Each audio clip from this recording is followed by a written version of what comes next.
여러분, 엊그제 미국 대서양 바다에서 아주 기적적인 사건이 일어났습니다. 바닥 가재를 잡으려고 잠수를 한 그 패커드라는 그 어부가 혹등고래의 입속으로, 혹등고래가 그냥 그 사람 확 빨아들이고 그냥 삼켜버렸는데 30초간 그 혹등고래의 입속에 갇혀 있다가 고래가 뱉어내는 바람에 다시 빠져나와가지고 고래 입속에 들어갔다가 다시 살아 나온 그런 사건이 발생했습니다. 21세기의 요나처럼 그렇게 되었습니다. 그래서 이 어부는 아마 얼마 동안은 하루하루 살아있는 것 자체가 행복하겠다. 제가 그 기사를 보면서 그런 느낌을 받았습니다. 그래서 이제 자다가 벌떡 일어나서 와, 내가 고래 뱃속으로 안 들어가고 내가 살아있구나. 그러지 않겠습니까? 그래서 그럴 때에 이 사람은 정말 그 행복을 느낄 것 같습니다. 그래서 오늘 우리도 오늘 잠언 말씀 읽었는데 잠언의 지혜를 얻어서 우리도 행복해지면 좋겠습니다. 그런데 이 잠언의 구절들은 아주 간결한 촌철살인의 통찰과 교훈을 담고 있지만 어떻게 이해해야 할지, 전체적으로 어떻게 이해해야 할지 판단하기 어려울 때가 참 많습니다. 저도 오늘 설교를 다 준비했다가 잠언에 관한 해설을 한 책들을 좀 읽고 나서 내용을 많이 수정했습니다. 그래서 이제 말씀인데 가장 일반적이고 간결한 잠언 설명을 또 잠깐은 해야겠다는 생각입니다. 저는 이제 여러분에게 4주 전 그 설교에서 잠언 1장 말씀을 가지고 신자가 하나님의 지혜를 얻고 또 받아들이고 나누어 줄 수 있도록 그렇게 하는 것이 잠언의 목적이다. 이렇게 이야기를 했습니다. 그것은 저의 또 성경 읽는 느낌으로 여러분들이 기억했으면 좋겠고요. 다른 이제 전문학자들의 이야기를 한 가지만 이야기해 보자면요. 아주 일반적으로 말해서 잠언은 생활의 지혜, 살면서 겪는 생활의 지혜, 약간 좀 실용적인 그런 것이 생활의 지혜, 그 다음에 윤리적인 지혜, 윤리의 지혜, 그리고 신앙의 지혜, 그렇게 세 가지를 일반적으로 담고 있다고 이야기합니다. 이것은 잠언을 연구한 학자들의 대체적인 합의입니다. 저는 오늘 제목을 가치개론, 가치학개론, 가치개론이라는 말을 붙였는데 가치라는 말을 사용했거든요. 그런 면에서 이제 잠언의 내용들을 가지고 이름을 붙여보자면 잠언에는 어떤 생활적인 가치, 그리고 또 윤리적인 가치, 신앙적인 가치, 세 가지 가치가 있다고 그렇게 이해하시면 될 것입니다. 그리고 어쨌든 그것은 잠언에 나오는 많은 그 지혜의 이야기는 기본적으로 우리 마음의 신자들의 심적 경험의 지혜입니다. 그냥 물론 묵상하면서 떠오를 수는 있지만 기본적으로 심적 경험의 지혜입니다. 근데 이제 오늘 본문 1절 한번 보십시오. 오늘 본문 1절은 이런 설명과 아주 딱 맞아떨어지는 것은 아니지만 대체로 상당히 일치합니다. 오늘 본문 1절을 보면 본문 1절에 이렇게 말했거든요. 많은 재물보다 명예를 택할 것이요 은이나 금보다 은총을 더욱 택할 것이니라.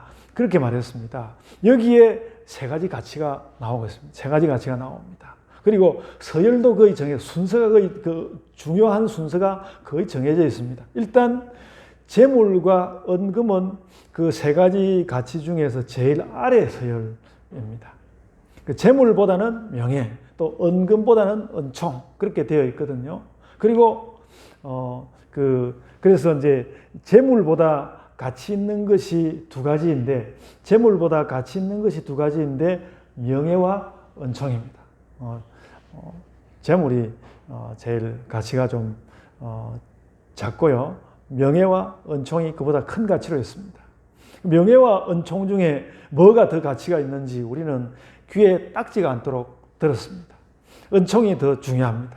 다윗과 솔로몬의 명예가 이스라엘 전 역사에서 빛났지만 그래도 그들의 그 솔로몬과 다윗의 명예는 하나님 은총에서 온 거거든요. 그래서 은총이 명예보다 우위에 있습니다. 역시 똑 떨어지지는 않습니다만 은금과 재물이 가치가 있는 것이라면 그것은 생활의 가치를 대변합니다. 생활의 가치를 대변합니다. 잠언에는 생활을 말씀하는 많은 말이 있지만 오늘 이 본문 그리고 이 22장 1절 이 말씀에서는 특히 은금과 재물로서 생활의 가치, 사는 것의 가치를 대변했다 이렇게 보면 되겠습니다.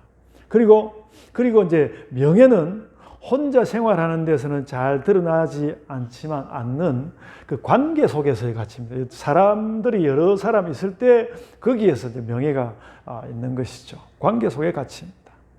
이것도 그래서 이 명예라는 것도 아주 똑같지는 않지만 대체로 윤리적 가치와 좀 비슷하다고 생각이 됩니다.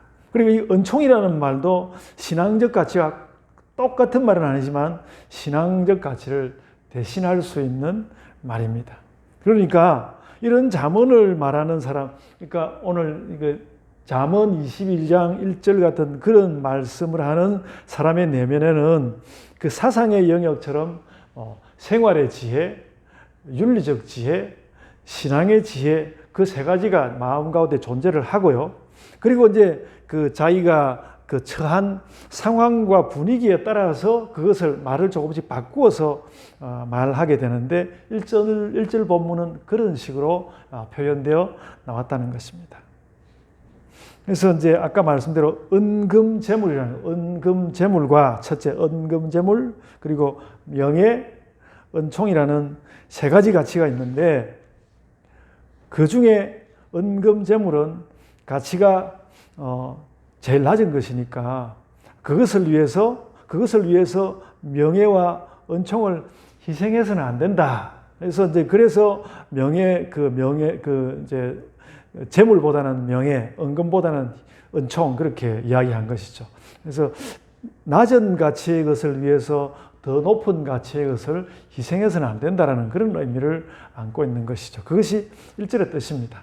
그래서 근데 이제 낮은 가치일수록 유혹은 더 많은데 가치가 낮을수록 유혹은 더 많은데 결코 낮은 가치를 위해서 높은 가치를 희생하지는 말아라. 그래서 이제 우리가 잠언을 이해하려고 할 때, 그래서 오늘 이제 이 1절도 마찬가지고 잠언을 이해하려고 할 때는 이 세 가지 가치의 존재와 서열을 염두에 두는 것이 좋겠다는 것이죠. 잠언을 설명하는 것이 가장 기본적인 이야기 가운데 하나입니다. 이 세 가지 가치의 세 가지 가치의 존재에 이제 주의를 기울인다는 것은 이 세 가지가 모두 일단 가치가 있다는 뜻입니다. 세 가지 모두가 가치가 있다. 그리고 이 가치가 서열이 있다는 것은 언제나 그런 것은 아니지만 이제 세 가지 가치가 때로는 좀 충돌을 하는 경우도 있는데 충돌을 하는 그런 때는 서열을 따라서 제일 먼저 이제 은금재물을 포기하고 그 다음으로 좀 드물겠지만 명예도 때로는 포기할 수도 있고요. 마지막까지 포기해서 안 되는 것은 하나님의 은총이다. 그렇게 말할 수 있습니다. 그러니까 세 가지가 다 가치가 있는데 가치의 서열이 함께 있다. 그런 말입니다. 이렇게 물을 수 있을 것입니다. 예수님 믿는 것이 얼마나 명예스러운 건데 그 예수님 믿는 은총 때문에 명예를 포기할 일이 있을까? 그 은총과 명예는 함께 오는 건 아닐까? 이렇게 이제 생각할 수 있고 대체로 그렇다고 생각이 되는데요. 그런데 이제 우리가 생각을 해보면 누구보다도 예수님이 침뱉음을 당했습니다. 예수님이 하나님의 은총을 모든 사람에게 지켜주기 위해서 침뱉음을 당하는 그 명예가 손상되는 그런 일이 있었습니다. 바울 사도는 바리새인으로서 자기 명예가 굉장히 많이 있었지만 예수 그리스도의 복음을 위해서는 내가 이것을 배설물처럼 여긴다고 빌립보서 3장 8절에 말씀하였습니다. 그러니까 명예가 보통 이렇게 그 은총과 마주서는 편이 아닌데 그게 마주서는 경우도 있는데 그럴 때는 은총을 지켜내야 한다는 것이죠. 그래서 이제 제가 제 자신을 생각해 보니까 아직 저는 바울처럼 이렇게 제 명예를 버린 적이 없는 것 같아서 오늘 말씀을 이렇게 읽으면서 만약 나에게 그런 때가 온다면 그렇게 해야지, 이런 결심 같은 것도 했습니다. 여러분들도 그런 결심 하시기 바랍니다. 그런 때가 온다면 그렇게 해야지, 이렇게 결심하시기를 바랍니다.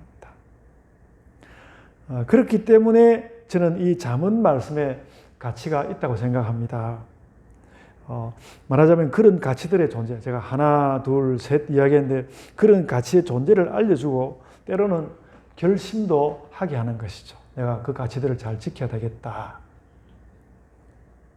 그래서 이 가치에 대해서 제가 다른 건 놔두고 맨 먼저 그 재물 이야기가 나왔으니까, 재물과 은금에 관한 그것이 가치가 있고 그 이야기가 나왔으니까 재물 이야기를 한번 해봐야 되겠다는 생각을 했습니다. 재물이 가치가 제일 작다고 하니까 먼저 이런 물음을 묻게 되는 것이죠. 그럼 이 제일 가치가 낮은 재물은 그냥 무시하고 살 것인가? 잠언은 결코 그렇게 말씀하지 않습니다. 재물은 무시할 수 없는 가치입니다. 특히 이제 이 잠언에서요. 잠언에서 굉장히 많이 그 주의를 주는 그 좋지 않은 행위가 있는데 게으름입니다. 게으름을 대단히 잠언에서 싫어합니다. 그래서 그 게으름 때문에 재물을 얻지 못하게 된 그런 것에 대해서 크게 책망합니다. 게을러서 재물이 없는 것을 굉장히 크게 책망합니다. 이거 이제 따져봐야 되겠지만 그 재물을 모으지 못하게 하는 게으름은 아까 말씀대로 잠언에서 상당히 손에 꼽히는 나쁜 행위입니다. 그러니까 우리가 하다 보니까 열심히 살고 싶어도 열심히 할 수 있는 기회가 없어서 못하고 이런 경우도 있겠지만, 그게 아니라 내가 정말 게을러가지고 이렇게 재물이 없게 된 거, 그 아주 나쁜 행위로 성경에서 꼽고 있습니다. 그래서 본문 13절에도 그 게으른 사람 이야기가 나오는데요.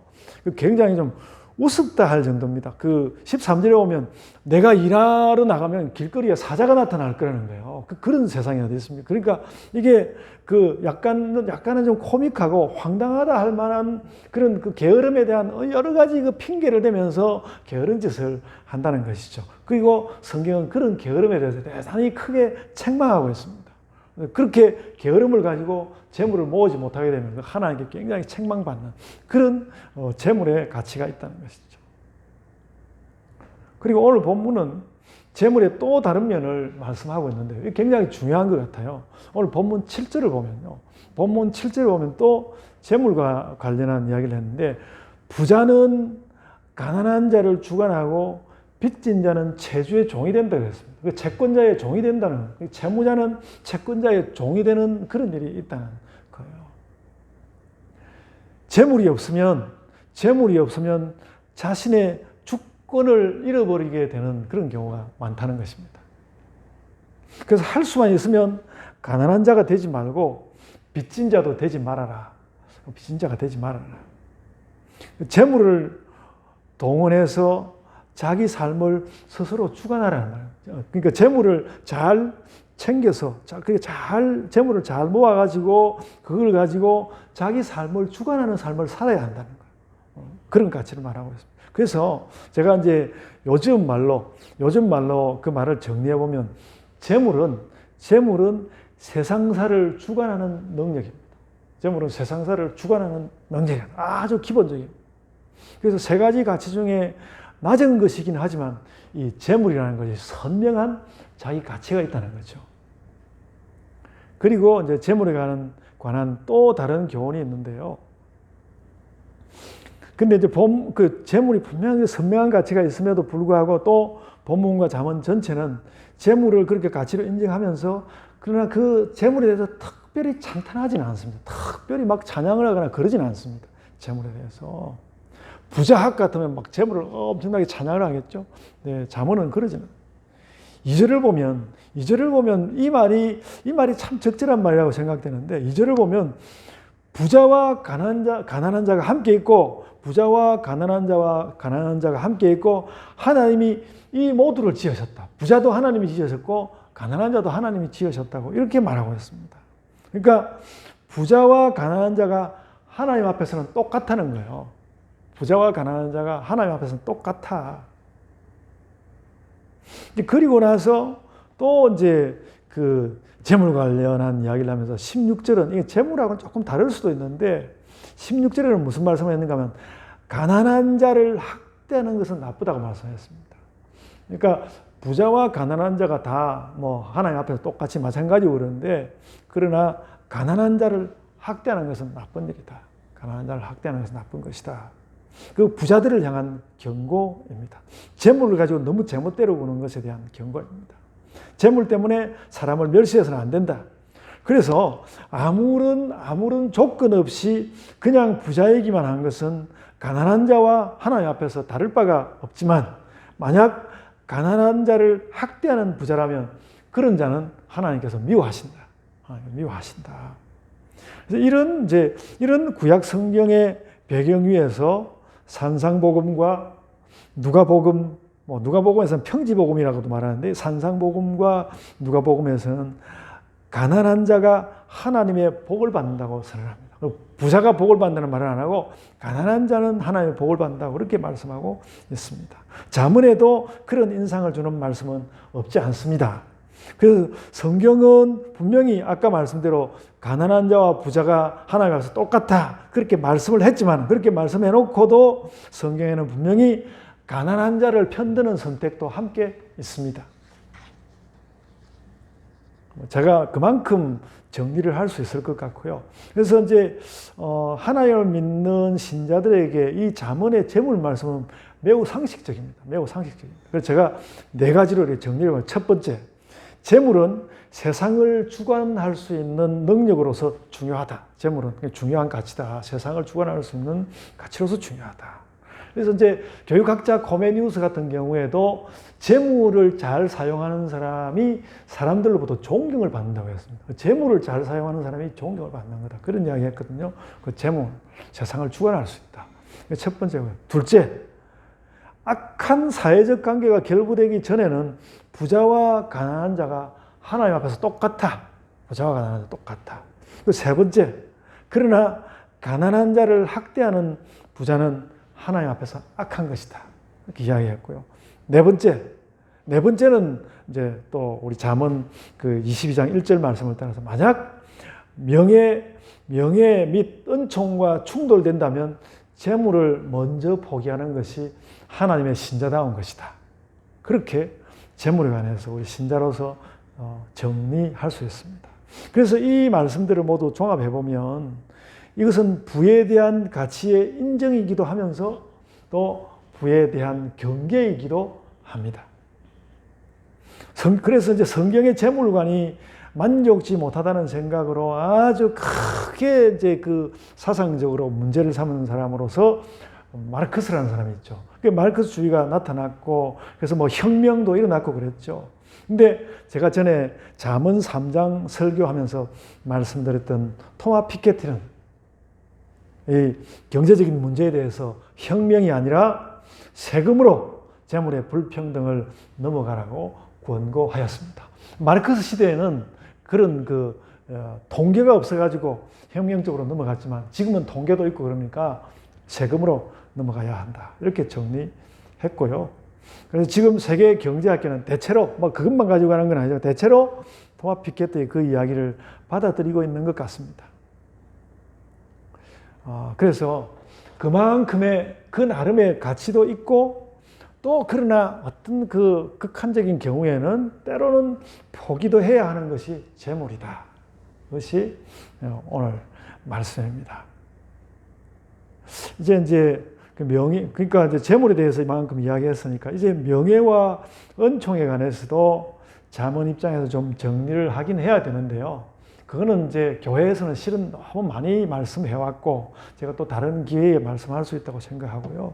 그보다도 오늘 저는 사도행전 20장에 나온 바울 이야기를 좀 하려고 합니다.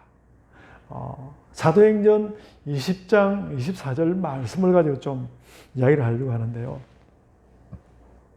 바울이 밀레도에서 에베소 교회 장로들을 초청을 해가지고 예루살렘으로 떠나기 전에 그 사람들에게 최후의 당부 같은 것을 당부를 하고 스스로도 결심을 하는 굉장히 그러니까 그 사도행전 전체에서 가장 결의에 찬 말씀이 있는 부분이 바로 이 사도행전 20장 24절 말씀입니다. 그래서 이 말씀은 뭔가 하면 바울은 이제 예루살렘에 가면 문제가 일어나서 자기가 체포되고 그래서 이제 로마로 가게 되고 로마에 가면 자기가 죽게 되리라는 그런 각오를 가지고 이제 예루살렘으로 떠나려고 하는 자리거든요. 그 자리에 자기가 이제 목회했던 에베소 교회 장로들을 불러서 그들에게 당부하고 자기가 결심하는 이야기를 한 말씀이 바로 이 사도행전 20장 24절 말씀인데요. 정말 결의에 찬 말씀이고 어찌 보면 아직 그 유언은 아니지만은 에베소 교회 장로들에게는 이게 유언과 마찬가지 의미를 가진 아주 중대한 말씀이었습니다. 그때에 바울 사도가 사도행전 20장 24절의 말씀을 하였습니다. 이렇게 말했습니다. 내가 달려갈 길과 주 예수께 받은 사명 곧 하나님의 은혜의 복음을 증언하는 일을 마치려 하면 나의 생명조차 조금도 귀한 것으로 여기지 아니하노라 그랬습니다. 명예와 은총 이야기하다가 갑자기 왜 여기로 넘어갔을까? 조금 제 말씀을 들어보십시오. 잔잔히 제가 잔잔히 잠언을 묵상하면서 어떻게 차근차근 잘 따져서 차근차근 우리의 행복이나 또 우리의 삶을 잘 챙길 수 있을까? 그렇게 묵상하고 있는 저에게 갑자기 벼락같이 이 말씀이 떠오르는 이 말씀이 갑자기 벼락처럼 이렇게 떠올랐습니다. 그래서 이런 말씀 앞에서는 잔잔한 행복론 그런 것이 무너져 버리지 않습니까? 그래서 제가 그런 생각이 들어요. 제가 설교하면서 그런 말씀 많이 들었잖아요. 그 아침에 일어나서 가만히 행복을 갈망하는 그런 것이 얼마나 행복한 시간입니까? 그런 것이 좋기는 하지만 오늘 또 복음을 위해서 내가 뭘 할까? 그렇게 생각하는 것이 우리에게 요청되어야 한다는 것입니다.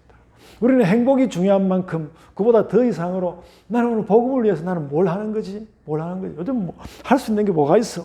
그렇게 말할 수도 있겠지만 그렇게 요청된다는 것입니다.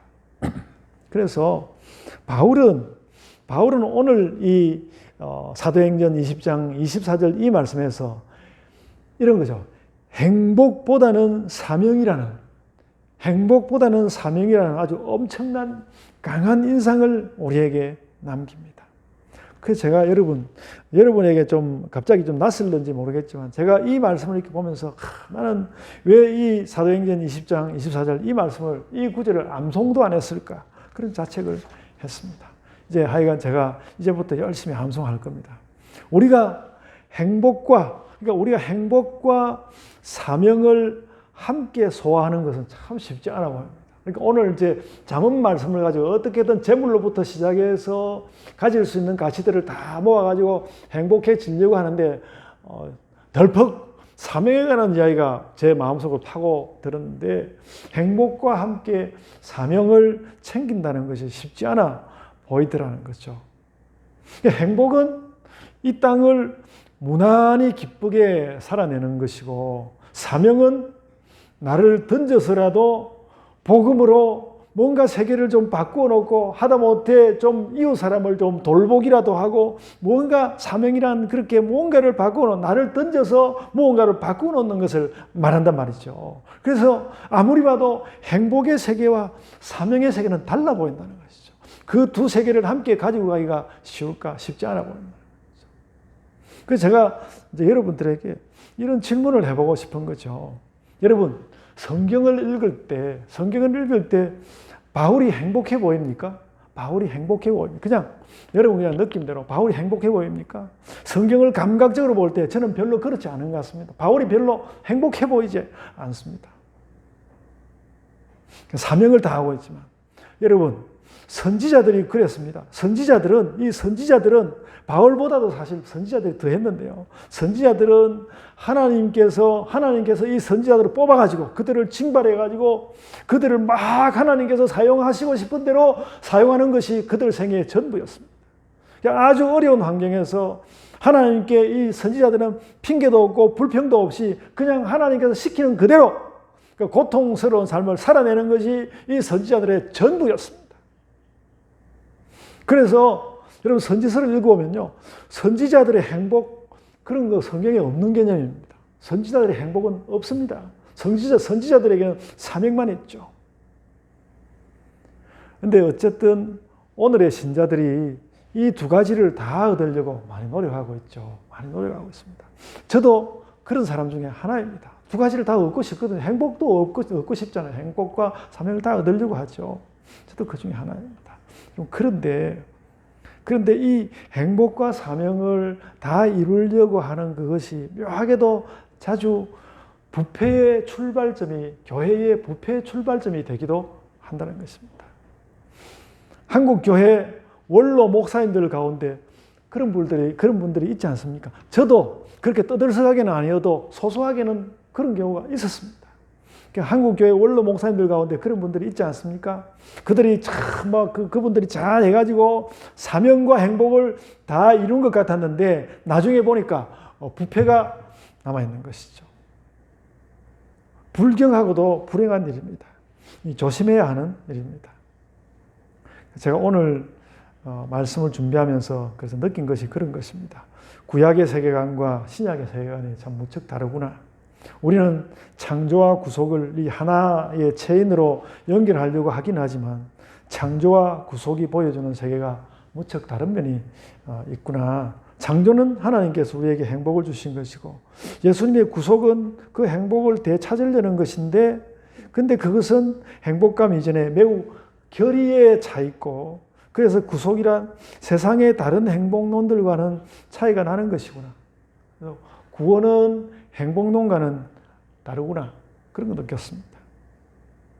우리도 어쨌든 행복과 사명을 다 이루려고는 하겠지만 잘못 욕심을 부리면 부패가 온다는 것도 알아야 되겠다.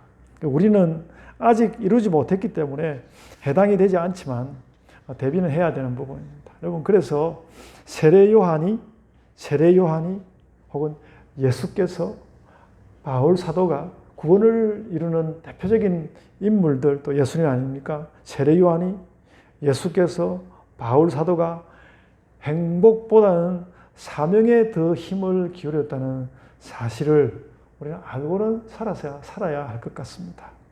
특별한 어떤 하나님의 특별한 시간 카이로스를 얻는 것은 행복보다는 사명의 삶을 요청합니다.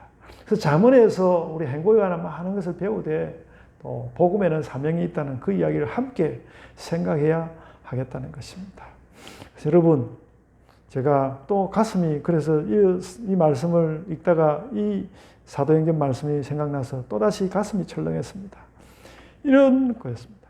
내가 목사가 되어가지고 잠언 설교를 하다가 이제야 겨우 목사 생활을 이렇게 20년 넘게 하고 이제야 겨우 행복과는 아주 다른 사명이라는 가치. 이 사명이라는 말이 오늘 사도행전 20장 24절에 나왔는데요.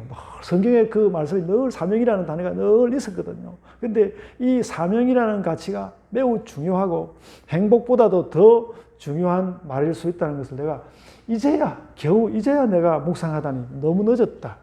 그런 생각을 하게 되었습니다. 사명은 하나님 나라를 품는 기독교인의 실존입니다. 근데 이걸 잘 몰랐습니다.